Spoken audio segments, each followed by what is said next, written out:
how to make things change. People discuss things within the framework of paradigm shifts. And so we thought we must do something that is patently NIIA. And we were searching for a distinguished Nigerian, a distinguished African, a distinguished global citizen who would be able to drive the dream that we had for making sports a strong instrument of what you might call the soft variables of foreign policy, but which we regard as one of the hard variables. You can ask Brazil, you can ask the countries that have done so well and have emerged on the world map through sports.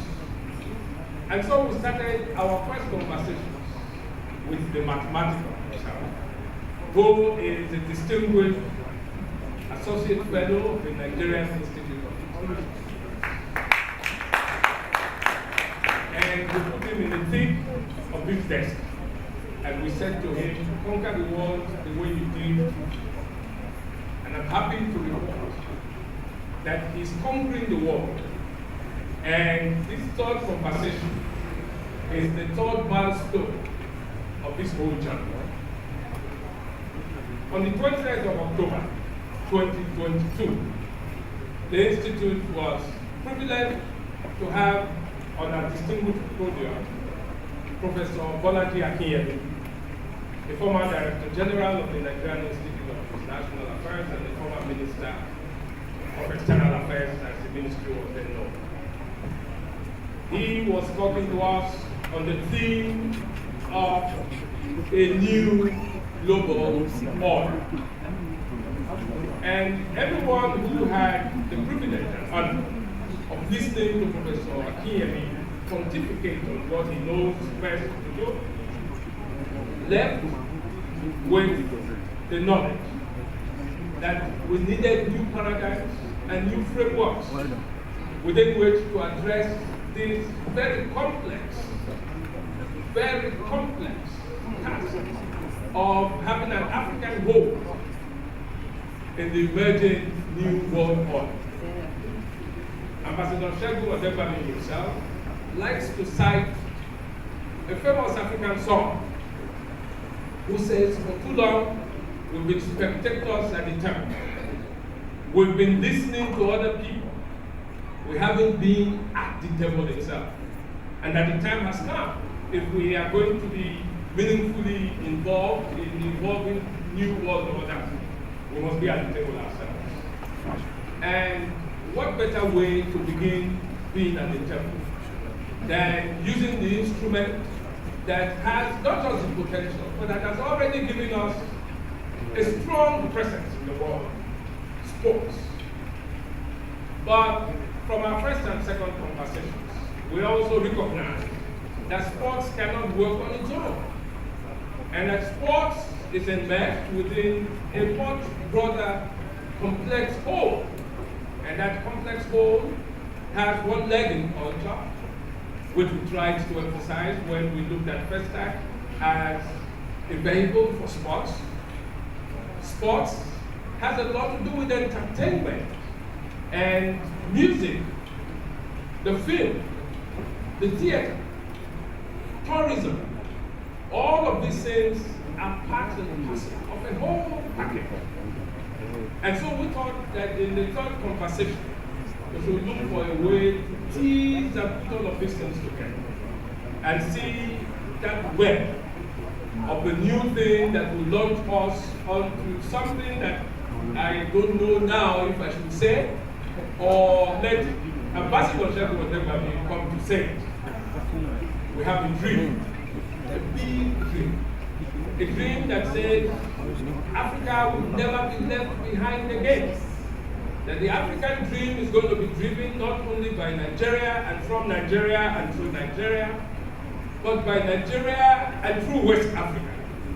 And therefore, let us welcome His Excellency, the Honorable Minister of Works and Housing, former Governor of Lagos State, His Excellency Bradley.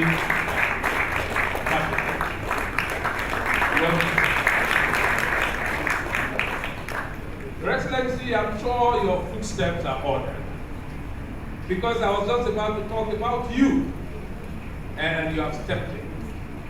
Now, because West Africa means so much to all of us. Now, I'm happy to let you know, so you put it down in history as part of the things that you take away from here today, that the treaty establishing the Economic Commission of West African States, ECOWAS, was signed in this chamber. So, when we talk West Africa, we have the right and the privilege and the authority to speak on behalf of West Africa. And that's the vehicle that we want to take to 2034. You will hear the story when it comes to mathematical presentation. But let me tell you, I will let the cat out of the bag. West Africa is going to host the World Cup in 2024. And that dream begins from here. So you're all privileged to be part of this history in the making. So all of our conversations will be geared towards first putting West Africa on the ready to host the world in 2024. If you look at the blueprint that we've had for putting West Africa together, we've had an economic frame.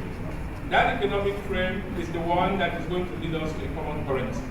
Yet, we've had the protocol on free movement of persons and goods, and that's going on. We've also had a protocol on the transportation network, the one that would lead from Lagos to Dakar in Senegal, the one that will pass through the corridors of Lomé, through Cotonou, through Aflao, and all the way down to Dakar. Now, this is the corridor that we're going to be strengthening as a platform for 2034. And Your Excellency, the Honorable Minister of Works and Housing, is here to give us that roadmap, to let us see that we've been ready that long ago. All we need to do, the way we are doing with the second Niger Bridge now, is to activate it and put it to full use. Thank you for coming at the right time, Your Excellency. Now, we also have the political will that will drive this process. Because without the great leaders of West Africa, we cannot go far. I saw in Conversations Beyond the Topic, you will be meeting all the great leaders of West Africa. You will be meeting the presidents, the prime ministers, the heads of government of West Africa. You will be meeting, indeed, the African Union and all of the stakeholders that believe in this dream that has been worked upon inside the laboratories of the Nigerian Institute of International Affairs. So this third conversation is just the tip of the iceberg. But it is going to enable us to lay the foundation, the conceptual foundation, the theoretical framework, and the roadmap for all that we're going to be doing after now. So on behalf of all of us at the NI, it's indeed my pleasure to welcome you to this conversation. As we speak, the whole world is watching us and listening to us. We have over 1 million people that are participating in this event worldwide. We have the blessings of the former president of Nigeria, His Excellency Chief Olusegun Obasanjo, who will join us through the chiefly means in a manner that will be determined very soon. We have also joining us His Eminence, the Sultan of Sokoto.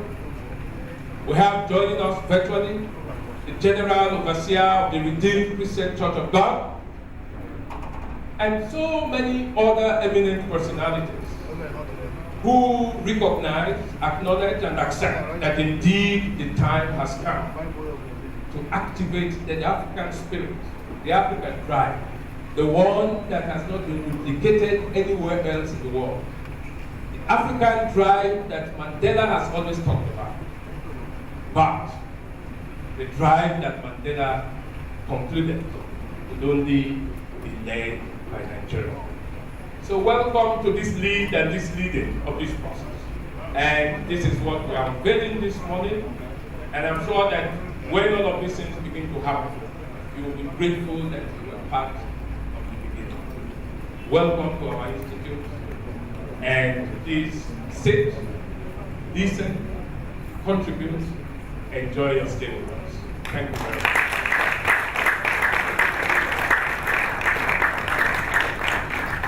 Thank you, Director General.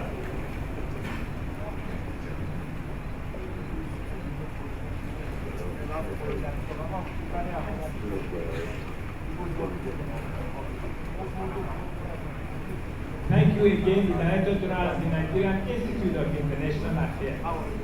Only those who work every day with you in this institute can appreciate the power of your dreams and your visions. You have mentioned that new paradigms, new frameworks to navigate the complexity of the new world is what is called for. It is instructive, Director General, that you are making this statement not only on a day like this, but when you have the former governor of Lagos State, who I won't let you steal my thunder by not allowing me to introduce to the audience, at least so I can shine a bit myself today. Your Excellency, Raki Fashola, you are most welcome to the Nigerian Institute of International Affairs. We saw the great landmarks that you left behind in Lagos. We saw how your successors have built on them, and we cannot be very excited at your presence among us today. Please, a round of applause. Thank you very much. Your Excellencies here present, distinguished ladies and gentlemen, it is time to call on the gentleman that drives the affairs of the most excellent of cities in the Federal Republic of Nigeria and indeed Africa.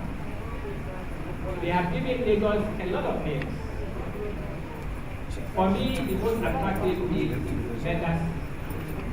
The notion of a mega city is not an one which can only find resonance in the mega dreams of the sports diplomacy desk. It is therefore a singular honor for me that on behalf of this institute, we welcome again the Governor of Lagos State and invite His Excellency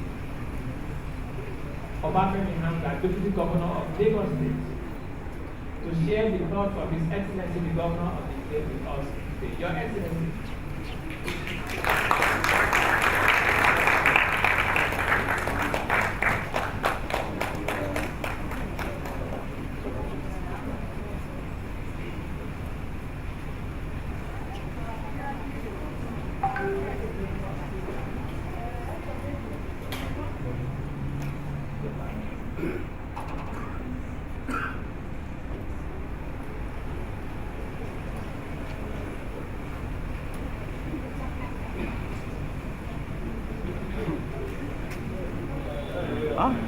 Nigeria. Thank you very much. Better now.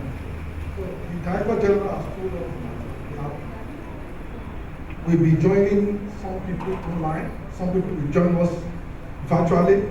So I think it's really appropriate to recognize everybody physically and virtually. So the chairman of this occasion is the former President of the Federal Republic of Nigeria, His Excellency Olusegun Obasanjo.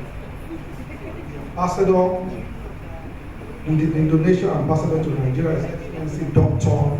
Usra Indra Asala, former governor of Lagos State, and the Honorable Commissioner, Honorable Minister for Works and Housing, my own boss, His Excellency Mr. Babatunde Raji, Senior Advocate of Nigeria, Director General, Nigerian Institute of International Affairs, Professor Egosa Osage, the Sultan of Sokoto, His Eminence, Sir Abubakar C. and R. General Overseer, Redeemed Christian Church of God Worldwide, Pastor Enoch Adejare, Adeboye, and many other distinguished Nigerians that are in this room. Of course, Ambassador Segun Odegbami, thank you for what you've done and what you're doing. Professor Bola Akintelua, thank you very much, sir. Otumba Wale Akinboboye, Dr. Willie Celebo, stakeholders in sports and entertainment, art, culture, and of course governance, distinguished invited guests, members of the press, ladies and gentlemen. Good morning. So it gives me great pleasure to technically welcome all of you to Lagos, especially those who don't live here. For those who don't live here, you are in Lagos, which we refer to as a center of excellence, a state of aquatic splendor, and is the economic, commercial, and industrial nerve center of Nigeria, and in fact, the West African sub-region. So I must commend the Director General and management of the Nigerian Institute of International Affairs for coming up with this initiative titled A Conversation Series, which, with my understanding, is aimed at developing strategies for the effective deployment of soft power tools, sports, culture, and diplomacy for Africa to earn its well-deserved place and position in the emerging new world order. It's coming at the right time. We are all witnessing the World Cup in Qatar, a city that is smaller than Lagos in terms of population. And we can all see the correlation between nationality, pride, and of course sports. So we must congratulate and commend the brains behind this new drive for the work done so far on the previous two series of the conversation, and of course the new one that is taking place now. Let me take this opportunity to assure you that the government of Lagos share this vision and of course the mission of this concept, and we are willing and ready to play the role expected of us when the time comes to make this deal a reality. On the same core vision, we all know that the city of Lagos has done it before. Some 45 years ago, Lagos hosted the World on behalf of Nigeria, with the largest assembly of Africans and people of African descent from 58 countries in a historical cultural event of great significance to the Black race, the Black and African Festival of Arts and Culture that was first started 77. It is very interesting that NIIA is now working on the concept of an even larger gathering, one with a bigger global significance and the objective of uplifting Africa at the table of civilization. This, my understanding, is to be achieved through what is described as the first lack of sports, a combination of culture, sports, and diplomacy of the Black race packaged into the biggest sports event in the world to take place in Africa, as said at the 2034 FIFA World Cup. This 12-year journey to the 2034 FIFA World Cup will generate, will catalyze, facilitate, and accelerate the fastest infrastructural, socio-economic, and regional integration program in Africa. Like the DG has said, that road from Maza all the way to Badagry, all the way to Aflao, all the way to Senegal. And I'm very happy that the Honorable Minister is here. It's a road that links Africa. It's an important road, and I'm sure the Honorable Minister will talk about the efforts that is already ongoing in respect of that road. And it started a long time ago. We all know that Lagos Badagry was a federal road.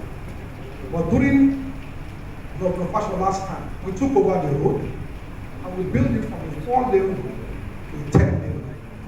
The essence is to make sure that we can connect the whole of West Africa.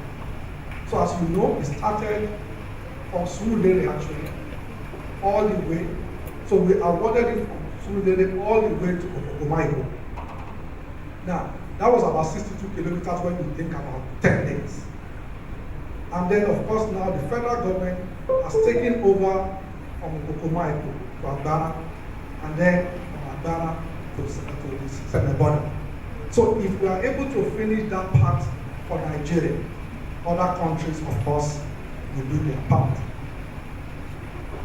So it has been a long journey from 1977 when it first started. Since then, Lagos as a city and a state has grown and developed to become the unofficial capital of West Africa, and is an emerging global power of the black race in the field of entertainment, hospitality, through music, film, dance, technology, drama, sports, the arts, culture, and all the soft power tools. As a matter of fact, Genome 2022 report shows that Lagos is now the capital of technology. It has overtaken Johannesburg, it has overtaken Nairobi.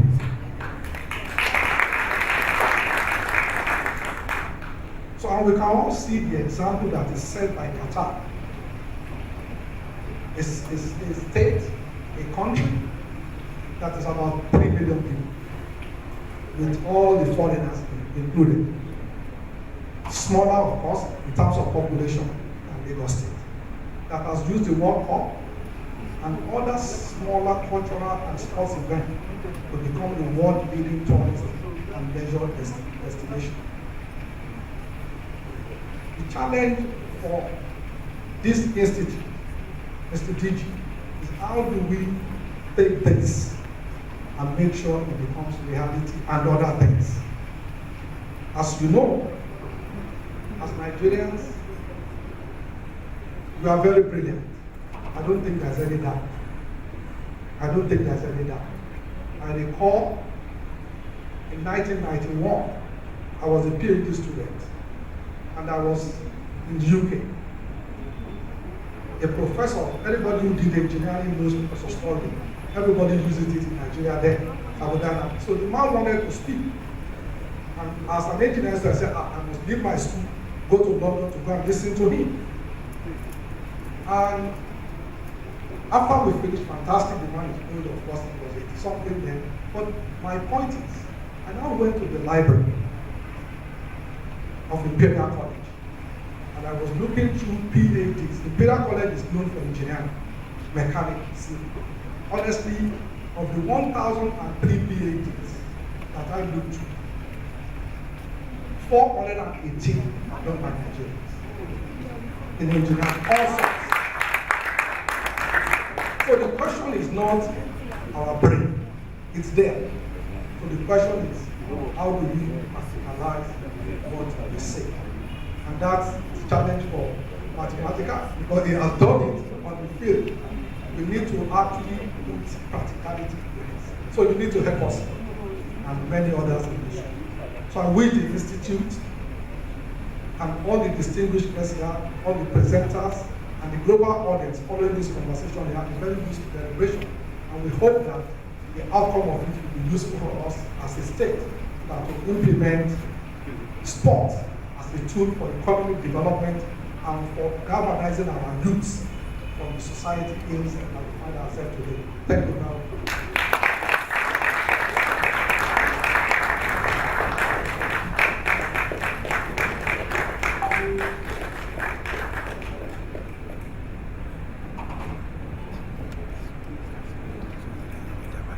Please, another round of applause for you.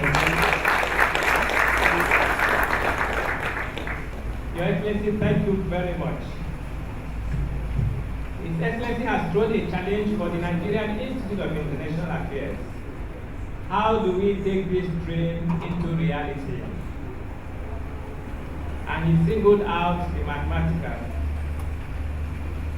Well, if you love mathematics or not, you know there are equations involved and statistics. In engineering, this is particularly the case, and I'm sure that Ambassador Segun Odegbami will not be found wanting in any regard. Distinguished ladies and gentlemen, at this point,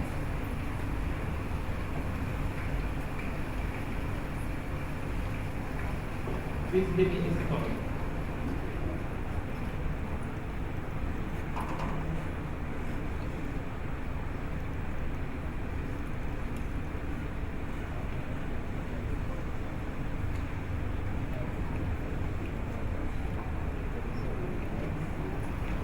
I beg your pardon. Distinguished ladies and gentlemen, at this point, I'd like to invite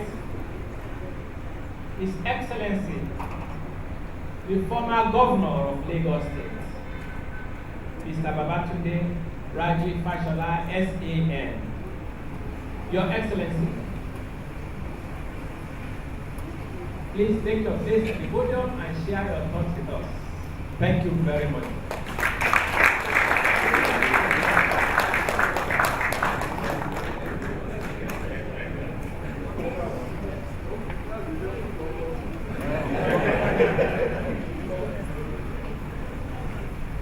Thank you, Your Excellency.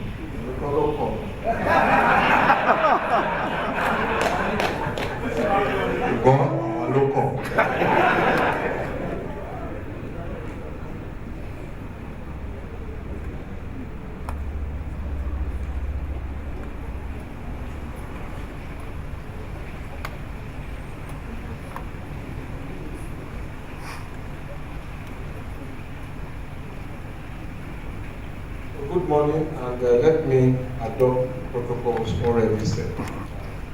His Excellency, the Deputy Governor of Lagos State.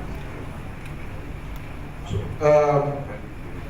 I'm supposed to be for 20 minutes, and I got this invitation from Chairman. So I'm just going to go straight into it, and we'll start by the vision for a trans-African highway that started many decades back, but that was perhaps put into purpose by the United Nations Economic Commission of Africa, UNECA, who established the bureau to then begin the work of building this highway across Africa.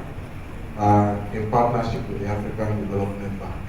So if you hear that, oh, people drove from Germany to France or from, there was and there is still a plan to make sure that that happens on this continent. And I will just share glimpses of what has happened, because some of those things are already manifest, but perhaps we're not paying enough attention to it. Because all too often, something so far away from us seems to have much more appeal than what is right beneath us. The Trans-African Highway project comprises of 9 major highways. They cut across the African continent in a grid-like north-south, east-west manner. And if you go onto any search engine, you will find the maps, the details there. The total length of the road is 56,683 kilometers. And the vision is that you can drive, ferry, and continue and do all sorts from all and to all parts of Africa. 3 of those highways, namely the Algiers-Lagos Highway, 4,504 kilometers, is Trans-African Highway number 2. And the Dakar-Lagos Highway, 4,010 kilometers, Trans-African Highway number 7. And the Lagos-Mombasa Highway, 10,270 kilometers, Trans-African Highway number 8. Those 3 connect Nigeria with other parts of West Africa and the continent at large. Probably unknown to many, and probably also known to some, large sections of these highways have either been built before and falling into disrepair, or are being built just for the first time, or they are being rebuilt. So the Lagos-Badagry Expressway is one of those highways. It was built before. It's falling into disrepair, and I will make the connection. So the investment of the Buhari administration in infrastructure, particularly roads and bridges, are not just national investments. They have international consequences because they facilitate connectivity between many parts of Nigeria and beyond Nigeria. So on the 3rd of November this year, just about a few weeks ago, President Buhari commissioned the Ekok-Nfum Bridge and the approach roads linking Nigeria with the Republic of Cameroon. So, the idea behind that road was the offshoot of the Green Trees Agreement following the cession of Bakassi to the Republic of Cameroon. And one of the nuggets of the agreement was to continue international relations, especially with the communities that are then shifted, and to broaden that. So it now has a centralized border post, unlike what you have at other posts. So that as you are moving in from the Cameroon side, you're crossing the Nigerian side, you're going out, and all of that. So it's a seamless border transition now, unlike some of the more or less friendly experiences we've had at other posts. So that bridge is now open to the public. But it is the approach road that must interest us, because that is perhaps what we see if we don't go to the border. The approach road is from Enugu. So we are crisscrossing and going in and out of Enugu, but we are so close. And then from Abakaliki, famous for its ride, was also particularly linked to that connection. And for those who still may not make the connectivity, the second Niger Bridge is not just a bridge to the east of Nigeria. It is actually a bridge to the east of Africa, because it facilitates connection from Enugu to Onitsha to Enugu, and from there on, as you go further east and get closer to the border. So it is more than just a bridge. So let us just understand it in that sense. Last week, Friday, I was in Togo, in the capital in Lomé, and I represented our country as chairman of the steering committee of ministers for roads, infrastructure and transport from the republics of Côte d'Ivoire, Ghana, Togo and Benin. Our mandate from the presidents of the 5 countries is to facilitate the completion of the design, the financing and the construction of the Lagos-Abidjan Highway. That is part of the Dakar-Senegal Highway. And that is the road that goes from Lagos, Badagry, Benin, Togo, Aflao, and all of that, to Accra, and then all the way to Côte d'Ivoire. We, those 5 countries that I mentioned, account for 1,028 kilometers of the 4,000 plus stretch.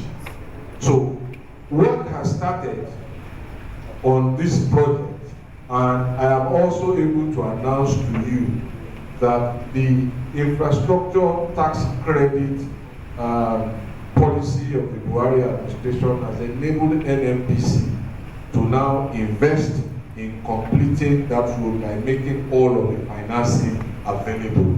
So while we're still working on the international financing by ADB, the European Bank is also part of the partners. Nigeria is already building our own portion, and we have factored the ongoing construction into the design being done by the consultants. So I also wish to make clear that the work being done on the Lagos-Ibadan Expressway through Oyo to Bomosho to Ilorin to Jeba and all the way to Sokoto, Tambuwa and all of that, and the work being done on the Abuja to Kano Highway are not standalones, but part of a larger international and transcontinental road transport connectivity. Those roads ultimately end up at the border, either in places like Kano, Katsina, or Sokoto, if you look at the map of the continent very well, you will see that from north to south of Nigeria on the western side, we share a border with the Republic of Benin.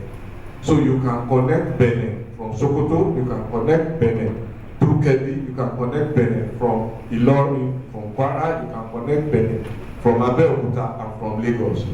On the eastern side, we share a border with the Republic of Cameroon, all the way from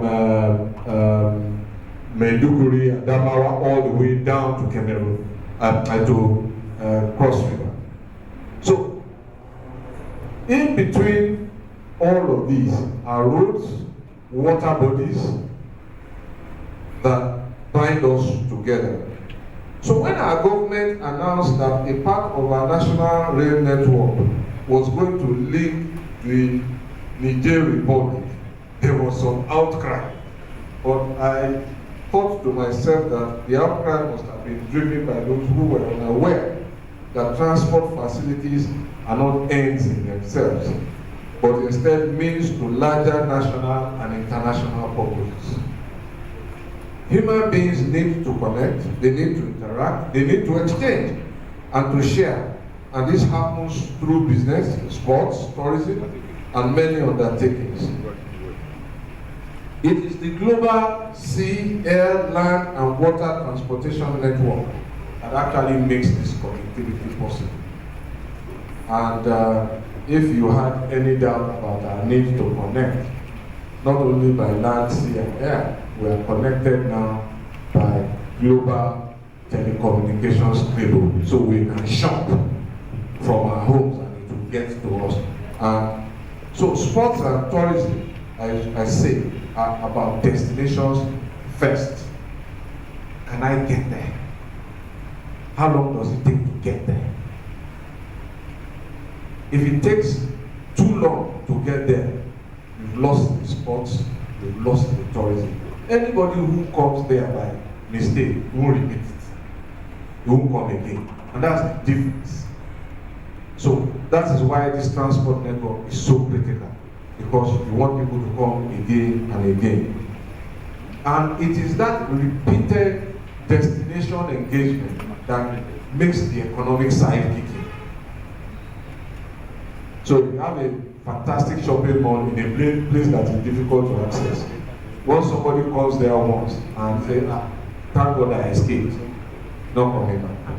So, but the benefits of sports, economics, and the trickle-down effect, they are really almost unquantifiable.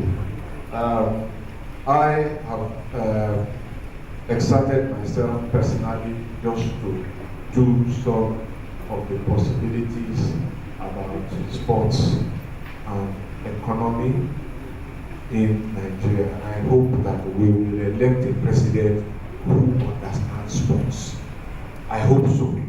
And I publicly offer myself in a contributory role. Because when you look across the whole of Europe, whether it is in summer or in winter, you will see what we're missing. How many dedicated sports channels do we even have in Nigeria? We are brilliant journalists, but how many dedicated sports channels do we have? That's one side of the economy that has not even woken up. How many sports nutritionists? How many sports architects? How many sports medicine practitioners? How many of our schools are teaching these things? So it's another conversation. I'm not going to go there. But beyond roads and bridges, I'd like to point out about our investment as a government in broadband connectivity. So today, I will just share with two roads. The Kano to Maiduguri highway, which we have now almost completed, is 560 kilometers. One of the things we've done is to make it ready to receive broadband connectivity without digging. We have installed the infrastructure over 560 kilometers. So on the Abuja-Makurdi highway, another 220 kilometer highway, we have done the same. As a government, we have worked with state governments in the last 5, 6 years, 7, to lower the cost of digging and installation. And if you go and compare the cost of broadband 6 years ago with the cost of broadband today, that is one item whose cost has fallen in the last few years in this country. And it is not accidental. It is a conscious government, private sector support and environmental enablement. So the new Lekki Airport is Lekki Seaport, the 5 major airport expansions in Lagos, Abuja, Enugu, Port Harcourt, Kano, and the Lagos to Kano Maradi line are examples of the infrastructure readiness of our country. The Deputy Governor was just telling me if I had seen the completed work on the Lagos Blue Line now, and the work also nearing completion on the Red Line. Those are again examples of sub-national readiness in Lagos, and you will see similar investments intra-city rail in Abuja, and we can do more. But I am the first to acknowledge that the work is not finished, and that whilst construction is going on, this is the time to start thinking. And the thought for me is, after we have built all this grand infrastructure, what do we do with it? What next? The construction will generate jobs for construction companies, subcontractors and suppliers, artisans and skilled labor, as it is already doing. But that construction will not last forever. So, President Muhammadu Buhari understands this, and he has signed Executive Order number 11 to make maintenance obligatory and to optimize the economy of maintenance, which we once used to call a culture. It's not a culture, it's an economy. And you will see a maintenance economy in any city where you see minivans, panel vans. That is an economy where young people are thriving in maintenance. So it's not a culture, it's a major economy. This government is doing its best by policy, by decisions, and by action to open up that economy. But my thought about what to do with infrastructure led me only in one direction. And the only direction it led me is we must connect the roads, we must connect the rail, we must connect the bridges to centers of human activity and destinations, which we must consciously design and create. If they don't go to centers of human activity, then they won't be the purpose. So, in furtherance of these thoughts, on December 18, 2019, I wrote a letter as minister to 7 state governors, and I wasn't minding my business, and you will see that I can be very busybody like. I titled the letter Housing Development Along Lagos-Kano Kano Rail Line. You know that Kano Rail is not under my ministry, it was under Amechi's ministry, because as I said, I wasn't minding my business. So I was just wondering, after all this road and rail, what are we going to do with it? And he said anything. So this is what my thoughts elicited when I wrote to the governors, including my own governor. I write to solicit your interest and support in respect of a housing development along the Lagos-Kano rail track. As you are aware, the federal government, through the Federal Ministry of Transportation, has committed to the revival of passenger and cargo rail transport development. In order to maximize the investments that have been made and those that are still to come, I have suggested, and the Honorable Minister of Transportation has agreed, that the global best practice is to ensure that housing developments are encouraged to evolve in a sustainable way, close to and around major stations along the rail corridor. Therefore, as the custodians of land under the Land Use Act and the focal government for urban planning and development control, I am requesting that you exercise your powers to A, acquire vast tracts of land, maybe 20 to 50 hectares or more, within 2 to 5 kilometers of each rail station that traverses your state.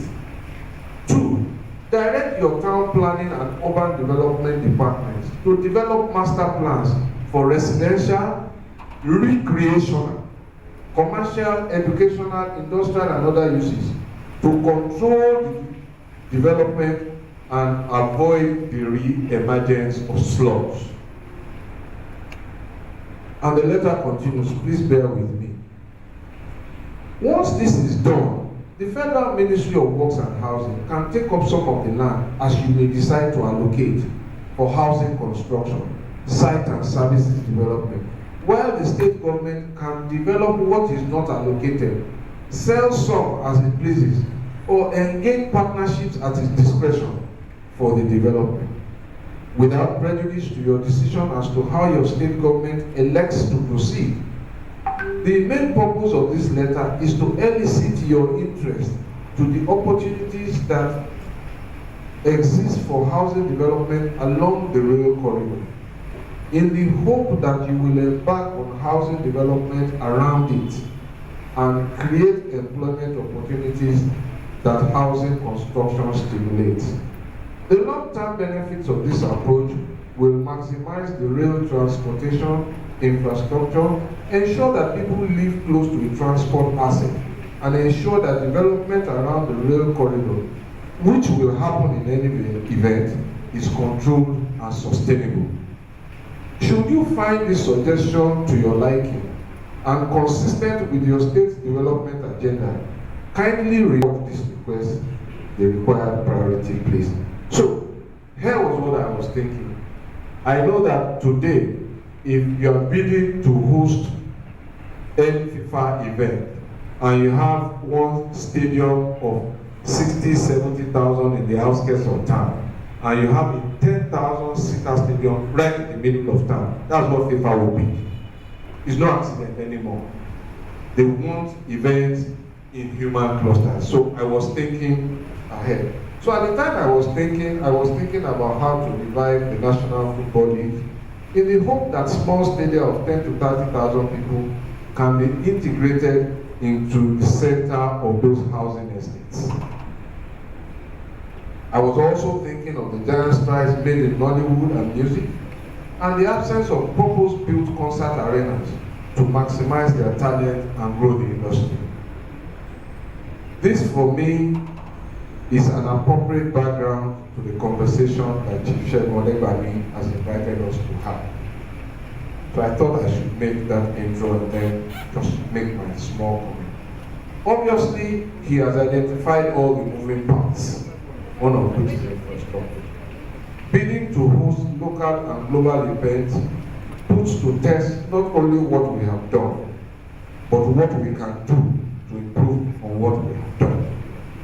As a former governor, I can tell you the benefits to Lagos when we hosted the FIFA Under-17 World Cup in 2010 and the National Sports Festival in 2020. We were actually going to build for the Junior Olympics. But when we saw the bid of Singapore, we knew that as a sovereign and state, we were not going to get that kind of support from us, so we pulled out. But